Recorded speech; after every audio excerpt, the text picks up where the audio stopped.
એક ગરીબ માતાનો એક જ દીકરો હતો. પતિના અવસાન પછી માતા મજૂરી કરીને પોતાના દીકરાનું પાલનપોષણ કરતી હતી. ગરીબી હોવા છતાં માતા હંમેશા દીકરાને સારા સંસ્કાર, ઈમાનદારી અને મહેનતનું મહત્વ શીખવતી.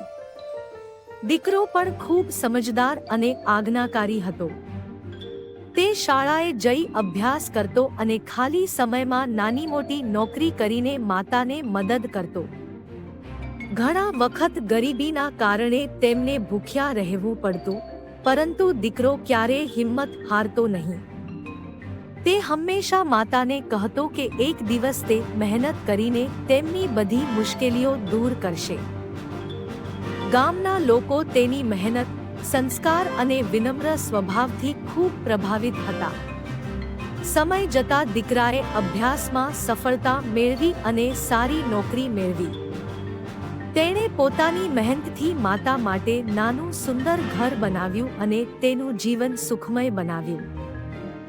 માતાની આંખોમાં ખુશીના આંસુ આવી ગયા. દીકરાની આ કહાની આપણને શીખવે છે કે ગરીબી ક્યારેય સફળતામાં અવરોધ નથી. જો જીવનમાં મહેનત, સંકલ્પ અને માતા પિતાના આશીર્વાદ હોય તો કોઈ પણ મુશ્કેલીને પાર કરી શકાય છે. સાચા સંસ્કાર અને અડગ વિશ્વાસથી માણસ પોતાનું ભાગ્ય બદલી શકે છે.